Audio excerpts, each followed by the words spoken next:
Gloire, honneur au Père créateur des cieux et de la terre. Ok. Gloire, honneur, puissance au Père créateur des cieux et de la terre. À lui seul soit l'honneur, la gloire et la puissance pour tout ce qu'il fait pour nous. Que Congo règne, notre roi qui revient bientôt. Que le tout-puissant créateur des cieux et de la terre bénisse les élus de son peuple partout où ils sont, les élus bantous. Qu'il bénisse les captifs bantous afin que lui-même nous rassemble comme il l'a promis. Donc aujourd'hui, mes frères et sœurs, comme nous vous avons promis, on va faire des micro-vidéos pour vous donner beaucoup de compréhension. Mais avant cela, on voudrait lire un petit verset. On va lire Parole de vie. On dit ici, moi, Congo, je pars et je veux rentrer chez moi jusqu'à ce qu'ils reconnaissent leurs fautes. Ils se tournent vers moi quand ils seront dans le malheur. Ils me chercheront. Donc dans le malheur, nous sommes en train de chercher Congo, l'archange Congo, afin qu'il revienne. Et il faut se souvenir que quand on cherche, on le cherche. Dans les temps passés, ce qui s'est passé, c'est quoi quand on cherchait le Tout-Puissant? On dit ici, on est dans 2 Chroniques, on est ici dans 2 Chroniques chapitre 15, on va aller au verset 13. On dit ici que les enfants d'Isolélé prièrent l'engagement de chercher Takanzambi, le Tout-Puissant de leur Père, de tout cœur, de tout leur cœur et de toute leur âme. Maintenant, la mise en garde, c'est quoi? Au verset 13, et quiconque ne cherchait pas Takanzambi, le Tout-Puissant du Solélé, devait être mis à mort, petit ou grand, homme ou femme. Verset 14, ils jurèrent fidélité à Takanzambi à voix haute, avec des cris de joie et au son de la trompette et des corps. C'est des instruments de musique. Donc, voyez-vous, donc on met en garde quiconque, c'est-à-dire que quiconque ne cherchait pas Takanzambi, le tout-puissant du Solélé, devait être mis à mort, petit ou grand, homme ou femme. Donc nous sommes dans les temps que nous vivons là, c'est les temps de la fin. Les temps de la fin, nous devons chercher l'archange Congo afin qu'il revienne vite pour nous rétablir. Donc aujourd'hui, nous allons parler d'un certain nombre de choses, particulièrement sur l'hébreu. L'hébreu qu'on parle actuellement, c'est le yiddish, hein. Ce n'est pas l'hébreu, le paléo-hébreu. Donc il faut rappeler juste le règle en paléo-hébreu, c'est que le aleph, c'est ce qu'on appelle le aleph, hein. Je donne un vocabulaire pour ceux qui comprennent un peu la grammaire hébraïque, c'est-à-dire le aleph, la lettre aleph est souvent sourde au début d'une phrase. Dans la phrase, elle n'est pas sourde, mais au début d'une phrase, elle est sourde. Le aleph, c'est le A, voilà. Maintenant, vous avez le aïn aussi qui est sourd, comme vous pouvez le voir sur l'écran. Le aïn est silent. Silent, ça veut dire sourd. C'est sourd aussi au début d'une phrase. Donc, on va donner un exemple pour le aleph, hein, rapidement. On avait déjà parlé de ça, notamment sur les noms bantous, hein. Si vous voyez les noms bantous, le aleph ne se prononce pas au début d'une phrase, hein, souvent. C'est important que vous compreniez cette règle, hein, du paléo-hébreu. Donc, on va donner un certain nombre d'exemples. Vous avez par exemple le président, le président camerounais qui s'appelle Paul Biya, que vous voyez sur l'écran. Paul Biya, c'est un bantou du Cameroun, hein. Les gens du sud du Cameroun sont majoritairement bantous. Au nord, c'est les chamites, hein. Donc, Paul Biya, lui, vous voyez Paul Biya. Donc, vous avez son nom ici, c'est Biya. Bon, les gens ne savent pas que c'est un nom sémite, hein. C'est des noms sémites comme la majorité des noms bantous. Donc, Biya, ça vient de Abiya. Abiya. Donc, Abiya, c'était une famille la famille de Dawidi, hein. C'était la famille de Dawidi qui portait ce nom-là, de David. Donc, c'est-à-dire le fils Salomon, Léboma, Réboam, que vous appelez Réboam, Léboma, a enfanté ce qu'on appelle, il a enfanté Abia. Donc, vous pouvez le voir vous-même dans 2 Chroniques chapitre 11 au verset 20, si je ne me trompe pas, au verset 20, voilà, c'est ça, au verset 20. Après elle, il prit notamment Roboam, ce que vous appelez Roboam. Voilà. Roboam, c'est le fils de Salomon, de Salama. Roboam, c'est le fils de Salama, donc il est la lignée de David. Donc on va voir juste les noms. Je ne dis pas que Paul Biya est la lignée de David, hein. Je ne dis pas ça. Je dis qu'on examine les noms bantous pour vous donner de la compréhension. Donc ici, nous avons toujours la lignée de David. Nous avons Roboam, là, le fils de Salomon, prit Maca comme femme, fille d'Abi Salama. Elle lui enfanta Abijah. Donc si vous voyez Abijah là, c'est Abia. C'est ce qu'on appelle Abia. Vous avez ici dans Blue Letter, on vous explique Abia. Vous avez le Aleph ici, c'est la première lettre que vous voyez là. Abia. Donc dans vos Bibles, on traduit Abijah. Ok. Vous avez Abijah. Voilà. On vous explique bien que King of Judah, son of successor of Rehoboam, c'est-à-dire qu'il était roi de Juda, c'est le fils et successeur de Rehoboam, c'est-à-dire la lignée de Salomon et de David. Donc vous avez ici Abia. Donc vous voyez ici, il y a le Aleph là qui n'est pas prononcé chez les Bantous. Si vous enlevez le Aleph de A là, il vous reste Biya. Ça vous donne Biya et vous avez le nom Bantou. Ok, vous avez le nom Bantou, Paul Biya. Ça veut dire Abia. Est-ce que vous commencez à comprendre? On va prendre un exemple. Notre exemple, là, on va voir le mot toujours de ces Ngala là. Moi, je les appelle les peuples Ngala. Peuples Ngala, c'est un BT, je crois.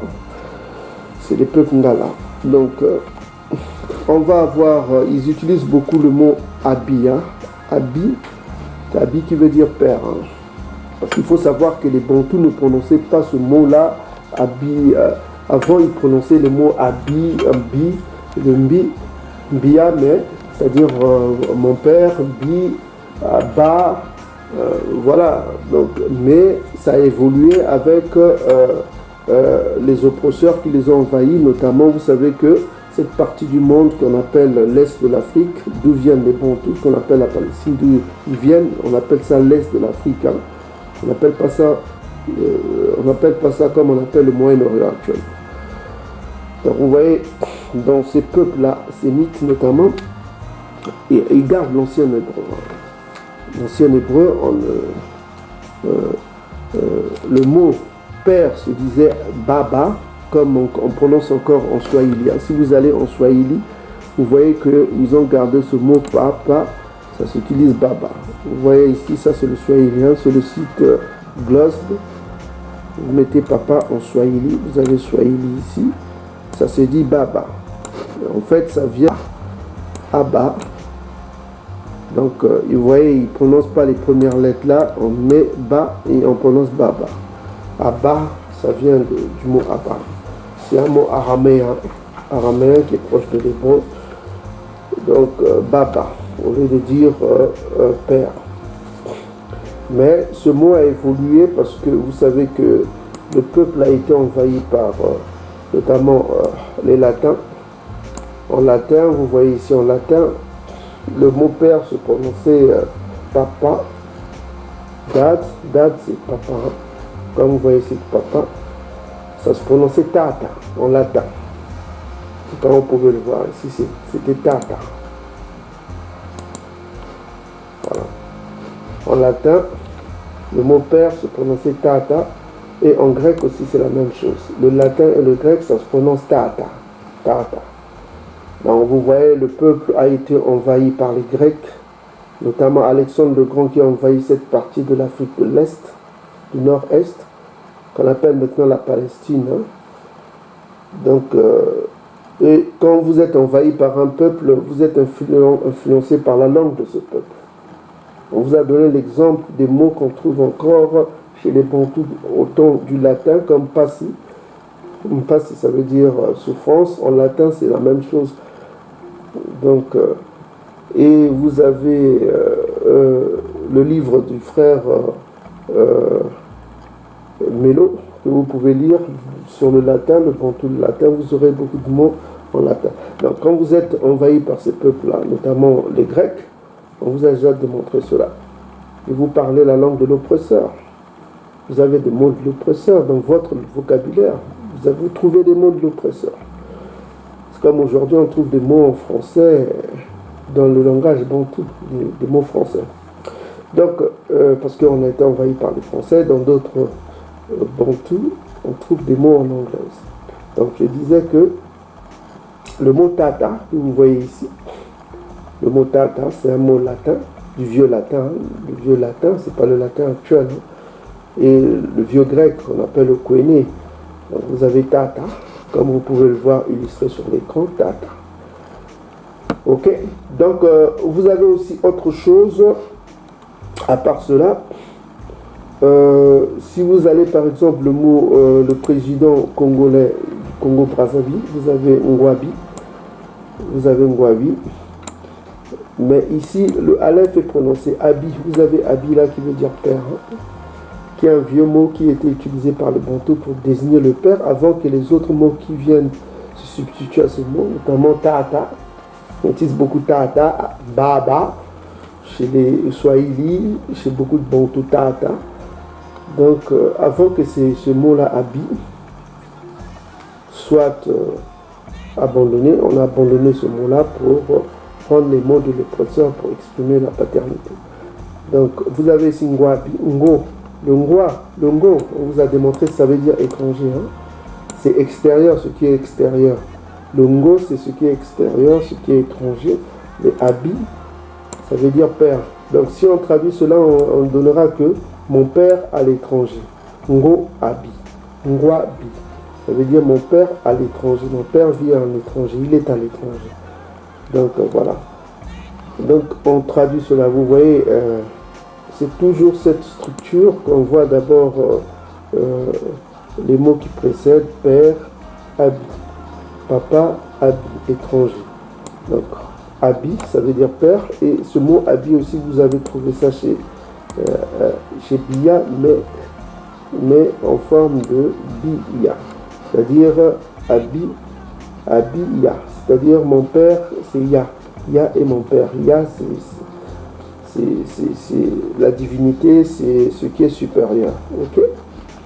Donc, voilà. On tenait à vous montrer cela. Et puis, ça, c'est pour le père. Bon, maintenant, on va rentrer dans le sujet du jour. Le sujet du jour, c'est en fait voir un peu le vocabulaire qu'utilisait la famille de David. Hein. La famille de David, pour vous prouver que cette Bible a été écrite par les Bantous. Donc, il faut savoir la Bible, c'est quoi? On va dans 2 Timothée chapitre 3, verset 16. Donc, on dit ici, toute écriture est inspirée du Tout-Puissant Tanzanie et utile quoi? Pour enseigner, pour convaincre, pour corriger, pour instruire dans la justice, afin que l'homme du Tout-Puissant soit accompli propre à de bonnes œuvres. Voilà. Donc, c'est ça. Ok. Maintenant, on va voir... cette écriture a été écrite par les Hébreux. Hein. Les Hébreux, on va essayer de voir quelle langue ils utilisaient, les Hébreux, là, qui ont écrit cette Bible. Donc, on va chercher le vocabulaire de ces biblistes, quelle langue ils parlaient, hein, pour savoir qui a écrit cette Bible, pour prouver encore qui a écrit. Donc, on va aller dans 2 Samuel chapitre 13, verset 6. Donc nous sommes dans 2 Samuel chapitre 13, nous avons ici la famille de David. Après cela, au verset 1, on dit, après cela, voici ce qui arriva à Abi Salama, on dit c'est Abi Salama, Absalom, fils de David, avait une sœur qui était belle et s'appelait Tamar. Mona, c'est-à-dire la première lettre est sourde, hein? Mona, fils de David. On va commenter un petit peu pour que vous voyez. Excusez-moi. Voilà. Donc, je disais, nous sommes dans 2 Samuel, chapitre 13. On va essayer de voir un vocabulaire, un mot qu'utilisait beaucoup le scribe de cette Bible-là. Pour savoir le scribe, quel vocabulaire il avait. Donc ici, on parle en illustration.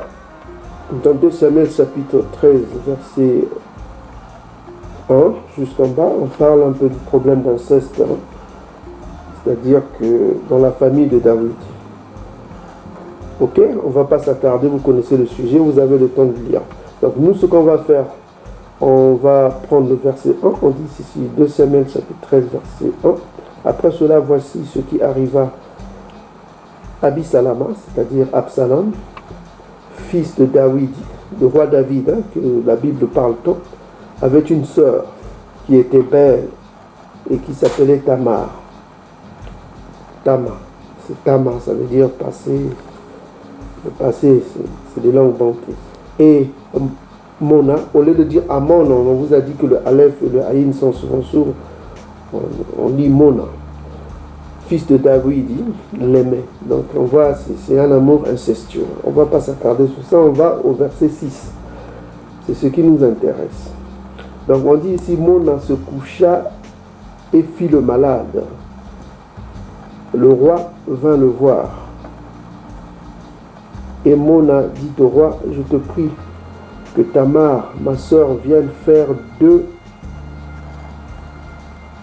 gâteaux sous mes yeux et que je les mange de sa main. Donc, il a menti pour se coucher, fit le malade, quoi. Le roi, je crois que c'est le roi David, vient le voir. Et Mona dit au roi, c'est-à-dire à son père, quoi, le roi David, je te prie que Tamar, ma sœur, c'est-à-dire sa sœur biologique, hein, vienne faire 2 gâteaux sous mes yeux et que je les mange. C'est-à-dire qu'ils viennent cuire les gâteaux. Donc on va voir le mot utilisé pour cuire le gâteau, pour faire le gâteau. Parce qu'on ne fait pas le gâteau que par miracle, il faut bien les cuire. Hein. D'accord? Donc on va voir le mot cuire, faire le gâteau. Donc on va cliquer ici, faire des gâteaux. On va voir le mot utilisé. Alors vous voyez vous-même le mot utilisé, c'est lamba. Lamba. Donc lamba, on traduit ici lamba. On a utilisé lamba. C'est un mot hébreu. La concordance c'est 03823. 03823, vous pouvez voir chez vous. Donc pour faire les gâteaux, pour cuire les gâteaux, on utilise le mot lamba. Lamba est un mot bantou. Ok? À preuve de contraire, vous cherchez dans toute l'Afrique, ce mot-là ne se trouve qu'au-delà des fleuves de l'Éthiopie. Sophonie chapitre 3, versets 10 à 20. Là où le Créateur des cieux et de la terre indique la localité de ses dispersés, de son peuple dispersé. Il indique une localité géographique, là où sont dispersés son peuple, qu'on appelle le peuple de Moïse, et on vous a démontré, l'ADN l'a prouvé. On a fait des vidéos sur ça, l'ADN a prouvé que le peuple au-delà des fleuves de Couche sont les anciens peuples de la Bible. Vous l'avez vu vous-même. Nous ne l'avons pas inventé. Donc ici, le mot lamba, jusqu'à preuve de contraire, quelqu'un peut faire des commentaires, hein, me dire que voilà, on trouve ce mot en Amérique latine, on trouve ce mot chez les Indiens d'Amérique latine, chez les Chinois, chez les Khazars, les Arabes, qui viennent dire dans les commentaires et qui donnent leurs preuves. Ce mot-là n'est utilisé que par le peuple que le créateur de la Bible, vous voyez, le créateur de la Bible indique là où sont ces disperses. C'est ce mot lamba. Et on va vous le prouver. On va aller dans le dictionnaire qu'on vous a montré le dictionnaire en lingala. On va aller dans le dictionnaire en lingala. Nous avons ici lamba. Lamba. Le verbe c'est ce kolamba. On vous a dit que le ko indique le verbe. Kolamba. Et on vous dit quoi? Ça veut dire quoi? Préparer à manger. Cuisiner. Est-ce que vous voyez vous-même? Gloire au Tout-Puissant. Ah, combien de fois on a prouvé que cette Bible-là a été écrite par les Bantous? Combien de fois on va pas arrêter de vous le prouver? Combien de fois vous ne pouvez pas voir vous-même que le scribe qui a écrit ce mot-là en bas, ce scribe-là n'était pas ouest-africain. Il n'était pas du Sénégal, de la Côte d'Ivoire, il n'était pas du Maroc, il n'était pas du Niger, il n'était pas de l'Éthiopie, il n'était pas de la Chine, il n'était pas de l'Australie, il n'était pas de la France. Mais celui qui a écrit la Bible que vous voyez là, pour dire cuisiner, faire des gâteaux, c'est lamba. Pour cuisiner. C'est pas moi qui ai écrit ça. Regardez vous-même. Vous avez l'écran, vous avez ici le lingala. En Kikongo, c'est la même chose. Hein. Kikongo. Kikongo, préparer, cuisiner, c'est lamba. Lamba. Lamba. Donc, vous avez ici que lamba, c'est préparer, cuisiner. Ok? Vous avez ici préparer, cuisiner. Et on repart encore dans notre Bible. Vous avez ici lamba. Lamba. Ok? Lamba, on dit quoi? C'est faire des gâteaux, cuire du pain. Tout cela, c'est le processus de cuisiner. Cuire du pain. Donc, vous voyez, mes frères et sœurs, lamba, c'est le même type, le même hébreu que parlent les Bantous au-delà des fleuves de l'Éthiopie. Ok? On vous a donné la référence hébraïque. C'est les 38-23. Donc, on va aller en anglais aussi dans Blue Letter. On va aller dans Blue Letter. Hein.